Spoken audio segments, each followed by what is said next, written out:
The story of Aristotle, the mind that changed philosophy, brought to you by English Through Great Stories.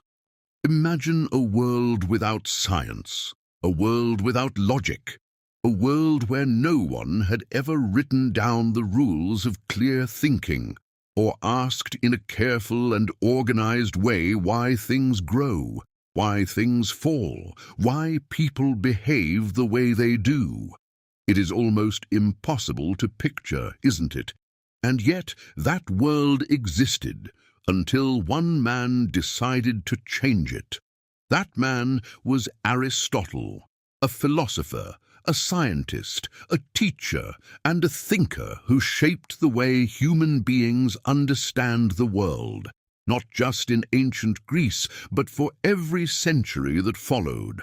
His ideas are still alive today, in universities, in courts of law, in hospitals, in the words we use every single day. Stay with me. This is his story. Chapter 1. The Boy Who Asked Why. In the year 384 BC, in a small city called Stagira, on the northern coast of Greece, a boy was born. His name was Aristotle. The world he entered was extraordinary, a world of city-states, temples, philosophers, and soldiers. A world where the great questions of life were spoken aloud in public squares, debated under the open sky, and written on scrolls of papyrus. Aristotle's father was a man named Nicomachus. He was no ordinary man. Nicomachus was the personal physician, the doctor, to Amyntas III, the king of Macedonia. This meant that young Aristotle grew up close to power, close to medicine, and close to knowledge. From a very early age, he understood that the human body was a mystery worth exploring. His father taught him to look carefully at living things, to observe, to notice details that others ignored. These were the habits of a physician, yes, but they were also the habits that would one day make Aristotle the greatest scientist of the ancient world. The training began not in a school, but in the rooms and gardens of his own childhood. But tragedy came early. Both of his parents died when Aristotle was still a child. He was raised by a guardian, a man named Proxenus. Despite this loss, Aristotle continued to learn. He read everything he could find. He asked questions constantly. He was the kind of boy who could not simply accept an answer. He always needed to understand the reason behind it. And so, at the age of 17, young Aristotle made a journey that would change his life, and, in a very real sense, the life of all humanity. He left his home in Macedonia and traveled south to the greatest city in the Greek world. He went to Athens. Chapter 2. The Academy of Plato. Athens in the 4th century BC was the intellectual heart of the world. Its streets were full of debate. Its citizens argued about justice, beauty, the nature of the gods, and the purpose of human life. And at the center of all this intellectual energy stood one man, Plato. Plato was already a legend. He had been a student of the great Socrates, and now he ran his own school, the Academy. Imagine walking through the gates of the Academy for the first time. You are 17 years old. You come from a small northern city, and before you stands the greatest philosopher alive. A man whose words have already shaped how educated people across the Greek world think about everything. This was the moment Aristotle entered. Aristotle stayed at the Academy for 20 years. 20 years. He was not just a student, he became the most brilliant member of that entire community. Plato himself recognized his remarkable mind and gave him a title that speaks for itself. He called Aristotle the mind of the school. Think about what that means. Among all the gifted thinkers gathered in that place, Aristotle was the mind. Yet even in those early years, something was becoming clear. Aristotle and his teacher were different in a very deep way. Plato believed that the true world, the real world, was a world of perfect invisible ideas, or what he called forms. For Plato, the things we see around us are only shadows of a perfect reality that exists somewhere beyond our senses. Aristotle admired his teacher deeply, but he could not accept this. He was a man who loved the physical world, who wanted to touch it, examine it, measure it. For Aristotle, truth was not hidden in some invisible realm above the clouds. Truth was here, in the soil, in the ocean, in the wings of a bird and the beating of a human heart. Chapter 3. The Great Disagreement. There is a famous painting, perhaps you have seen it, called The School of Athens, created by the great Renaissance artist Raphael. In the center of that painting stand two figures. On the left is Plato, pointing his finger upward toward the sky, toward the ideal world of forms. On the right is Aristotle, his hand extended flat, pointing downward toward the earth, toward reality. That single image captures the great disagreement between teacher and student, and it took enormous courage for Aristotle to hold his position. Plato was not just a teacher, he was an institution, a genius, a man of enormous reputation and influence. To disagree with him publicly was an act of intellectual bravery that many others would never have dared. Aristotle said something that has echoed through the centuries ever since. He said, "Plato is dear to me, but truth is dearer still." These words reveal everything about the character of this man. He loved and respected his teacher, but he loved the truth more. He would not sacrifice honest inquiry, even for loyalty to someone he deeply admired. This was the spirit that made Aristotle great. Not arrogance, not rebellion for its own sake, but a deep, unshakable commitment to following the evidence wherever it leads. He challenged the theory of forms not to hurt Plato, but because he genuinely believed the world itself was the greatest teacher, and he was determined to be its student.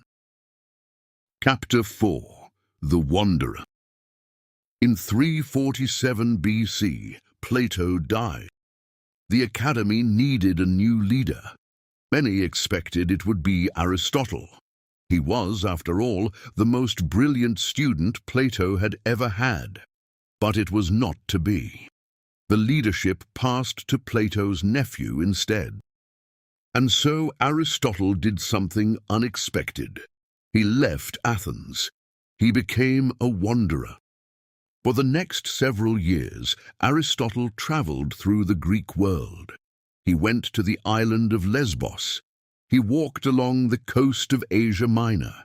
He sat beside tidal pools and collected sea creatures. He examined shells, fish, octopuses, and the tiny transparent creatures that lived just beneath the surface of the water. He dissected animals and studied their organs with extraordinary care. Think about this for a moment. Here was the greatest philosopher of his age, a man who had spent 20 years at the most famous school in the world, and he was crouching in the mud beside a Greek lagoon, carefully opening a sea urchin to look at what was inside. This is what made Aristotle so extraordinary. He was never too proud to look closely at the small things. During these years of wandering, he compiled observations about over 500 species of animal. He described their behavior, their anatomy, their reproduction. He classified them into groups. He was, in the truest sense, the world's first zoologist, the first person to study animal life in a systematic and scientific way. The scientific method, the practice of observing, recording, and classifying, it begins here on those Greek shores. Chapter 5. Teacher of a King. In the year 343 BC, Aristotle received an invitation that surprised even him. King Philip II of Macedonia, the most powerful ruler in the Greek world, sent a message. He had a 13-year-old son who needed a tutor. Not just any tutor. He wanted the best mind in the world to educate his boy.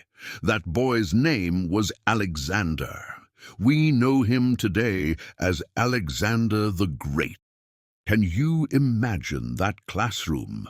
On one side, a philosopher who had spent his life studying the nature of goodness, justice, and wisdom. On the other, a young prince, burning with ambition, already dreaming of conquest and glory. What did Aristotle teach Alexander? He taught him literature, poetry, and the art of speaking well. He taught him medicine and biology, philosophy and ethics. He taught Alexander that a great leader must be just, not merely powerful, that the purpose of ruling was not personal glory, but the well-being of those you govern. We cannot know how deeply Alexander took these lessons to heart. History tells us he was both brilliant and brutal.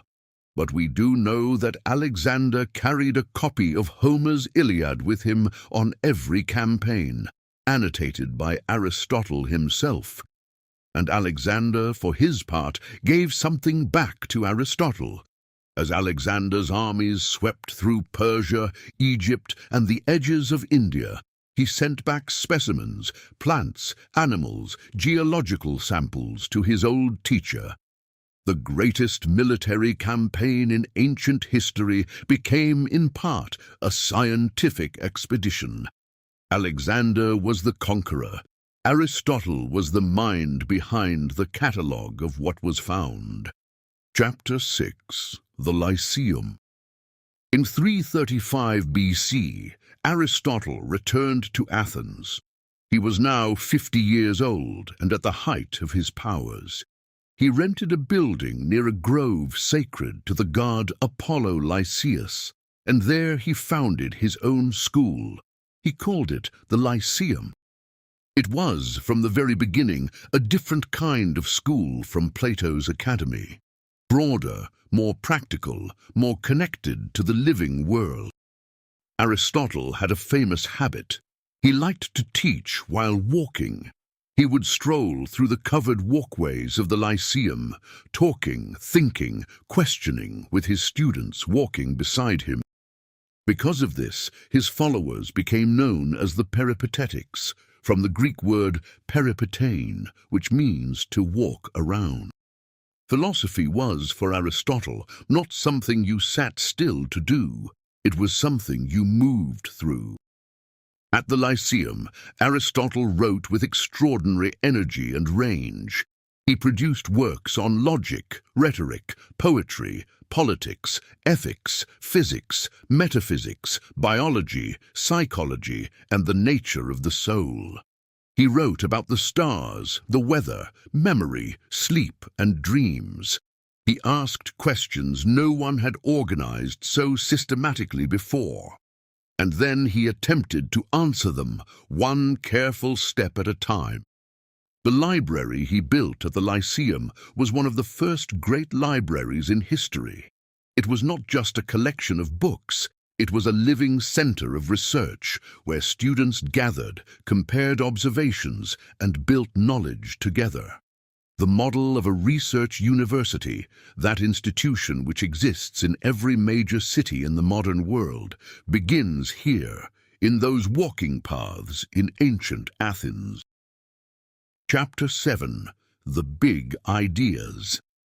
Now let us slow down and step inside Aristotle's mind, because his ideas are not just historical curiosities, they are tools for living. They are ways of thinking that can still help us today, more than 2,000 years after he first wrote them down. Let us look at the most important ones, one by one. The first great gift Aristotle gave the world was logic. Before Aristotle, people argued, debated, and tried to persuade each other, but there were no clear rules for what counted as a good argument and what did not. Aristotle changed that. He invented the science of logic, the art of thinking correctly. He laid down rules for reasoning, rules that tell us when a conclusion genuinely follows from its premises and when it does not. Think of it this way. If all birds have wings and a sparrow is a bird, then a sparrow has wings. That is a logical argument, a syllogism, as Aristotle called it. It seems simple now, but someone had to be the first person to write that down, to say, this is the shape that valid reasoning takes. That person was Aristotle, and his rules of logic remained the foundation of Western thought for nearly 2,000 years. The second great idea is what Aristotle called the golden mean. This is perhaps his most beautiful and practical insight. Aristotle believed that every human virtue, every good quality, exists as a balance between two extremes. Too much of a good thing becomes a vice. Too little also becomes a vice. The virtue lies in the middle. Consider courage. If a person has too little courage, they are a coward. They run from everything difficult. If a person has too much, if they fear nothing at all, they become reckless, and they put themselves and others in danger. True courage, real virtue, is the balanced middle point. This principle applies to generosity, to ambition, to honesty, to everything we consider good in a human being. Balance is the key. The third idea is perhaps the most personal of all. Aristotle asked a question that every human being asks at some point in their life. What is happiness? What does it really mean to live well? His answer surprised many people then, and it still surprises people today. Happiness, he said, is not pleasure. It is not wealth. It is not fame. It is something he called eudaimonia. Eudaimonia is a Greek word that is often translated as happiness or flourishing, but it means something richer than simple happiness. It means living in accordance with your best, deepest self. It means using your unique abilities and gifts fully, developing your potential, contributing to your community, living with purpose and intention. Eudaimonia is not a feeling you have occasionally. It is a way of living every single day. In our modern world, we are surrounded by messages telling us that happiness comes from buying things, from entertainment, from constant pleasure. Aristotle would have disagreed firmly. He would have said, you were made for more than that. You were made to grow, to think, to create, to love, and to serve something larger than yourself. That is where real happiness lives. Aristotle also gave us what he called the four causes, his way of explaining why anything exists. Imagine a beautiful wooden chair. Why does it exist? Aristotle said there are 4 answers to that question. First, the material cause. It exists because of the wood it is made from. Second, the formal cause. It exists in the particular shape of a chair. The third, the efficient cause. It exists because a carpenter made it. And fourth, the final cause. It exists in order to be sat upon. It has a purpose. That fourth cause, the final cause, the purpose, was especially important to Aristotle. He believed that everything in the natural world has a purpose, a direction, a goal it is moving toward. An acorn's purpose is to become an oak tree. A child's purpose is to become a fully realized human being. Understanding the purpose of a thing is the deepest way to understand what it truly is. And finally, Aristotle wrote one of the most profound things ever written about friendship. He described 3 kinds of friendship. The first kind is based on usefulness. We are friends because we benefit from each other. The second kind is based on pleasure. We enjoy each other's company. But the third kind is the deepest and most rare, a friendship based on mutual admiration of character. In this highest form of friendship, you love your friend not for what they give you, not for the fun they bring, but for who they genuinely are. Aristotle called such a friend another self. He said that a true friend is like a single soul dwelling in 2 bodies. Those words, written more than 2,000 years ago, still describe exactly what it feels like to have someone who truly knows you and loves you anyway. Chapter 8. The Fall. In 323 BC, the news arrived in Athens that shook the world. Alexander the Great was dead. He died in Babylon at the age of 32, having conquered more of the known world than any human being before him. The empire he had built was vast, and now suddenly it had no master. Power was uncertain. The future was dark. For Aristotle, Alexander's death was not just a personal grief. It was a political catastrophe. Aristotle was deeply associated with Macedonia. He had been the king's teacher, after all. And in Athens, a powerful wave of anti-Macedonian feeling was rising. People wanted someone to blame, someone to punish. And Aristotle, the Macedonian philosopher, became a target. Charges were brought against him, charges of impiety, of disrespecting the gods. It was the same kind of charge that had been used against another great philosopher decades before. You may remember his name, Socrates, and Socrates had been given a cup of poison. Aristotle was not willing to wait and find out if history would repeat itself.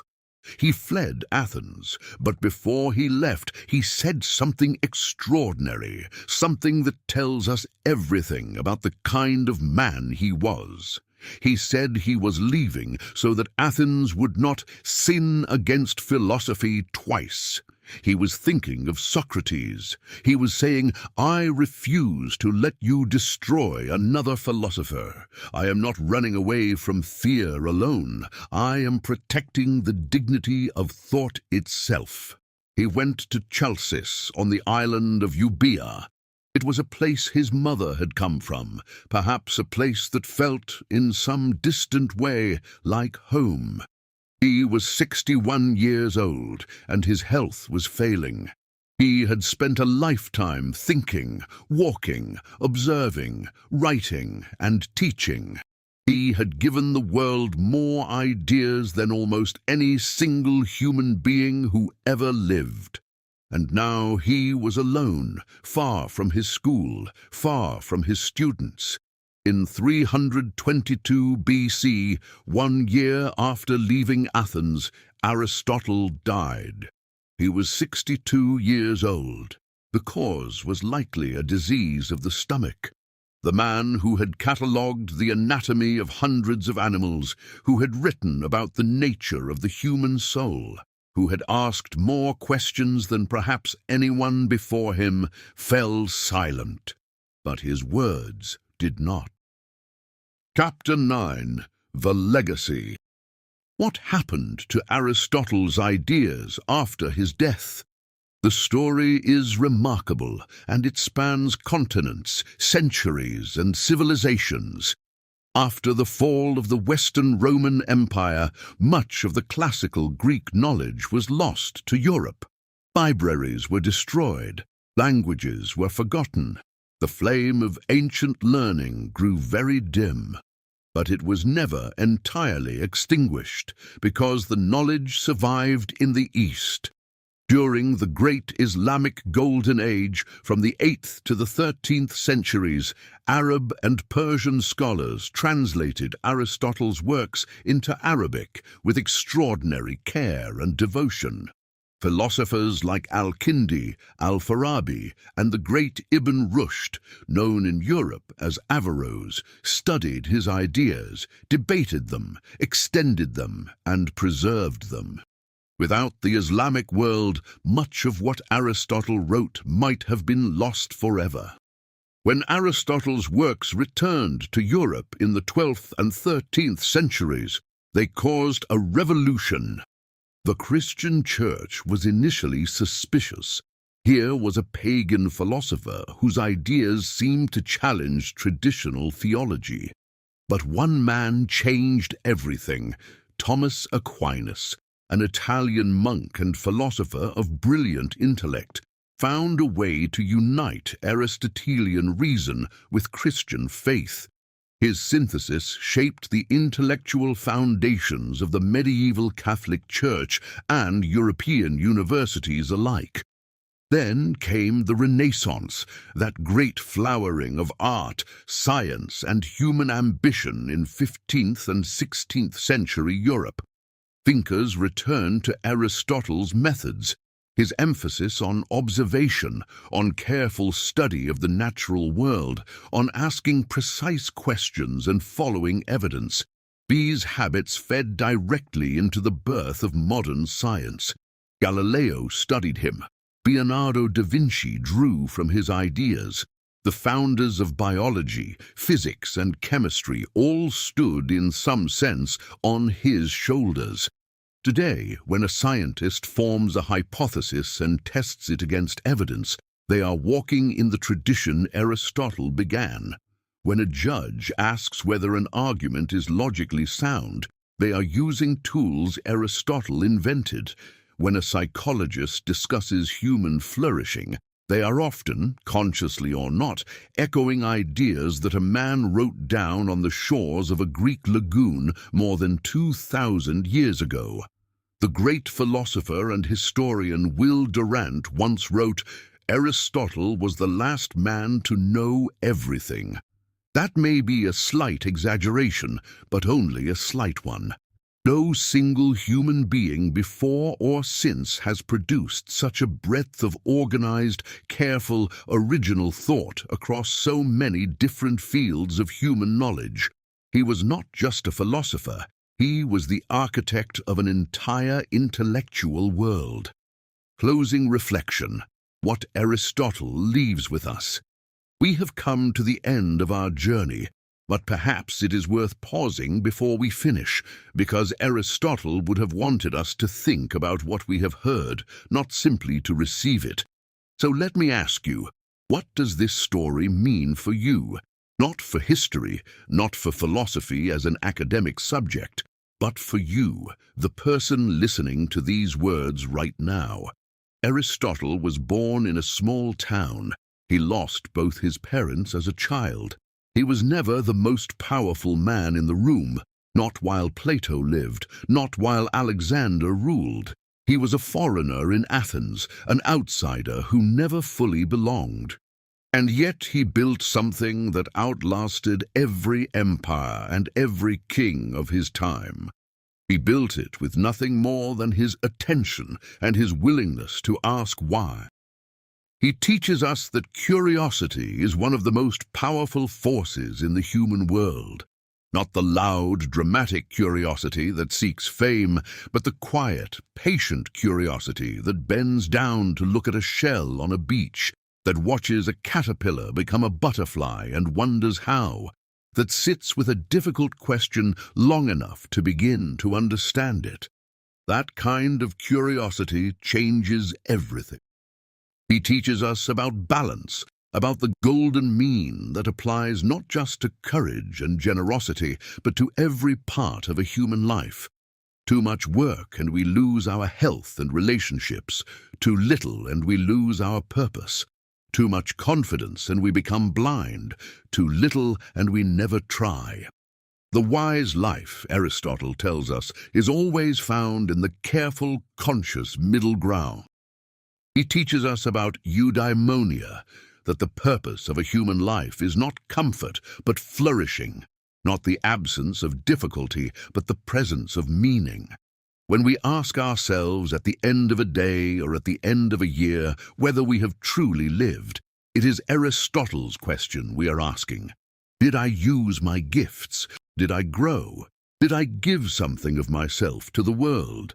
And he teaches us about truth, about the courage to follow evidence honestly, even when it leads somewhere uncomfortable, even when it means disagreeing with someone we love and admire. Plato is dear to me, he said, but truth is dearer still.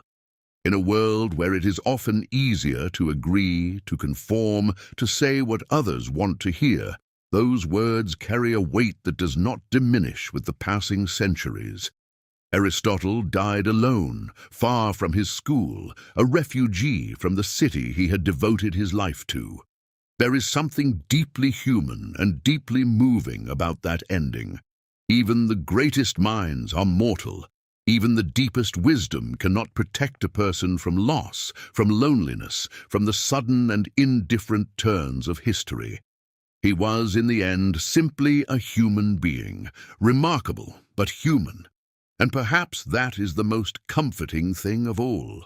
Because if he could do what he did, born in a small town, orphaned young, always an outsider, living in a world without computers, without libraries as we know them, without any of the tools we take for granted, then what might you do?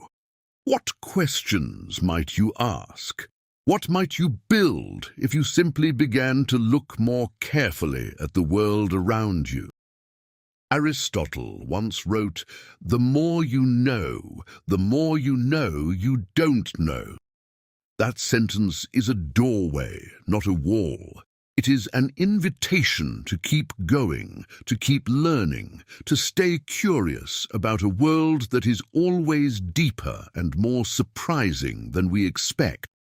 It is perhaps the finest thing he left us, not just a body of knowledge, but a posture toward life. Eyes open, mind active, always asking why. Thank you for listening to The Story of Aristotle, the mind that changed philosophy. This has been English Through Great Stories. If this journey has moved you or taught you something, share it with someone who loves to learn. And until our next story, keep asking questions.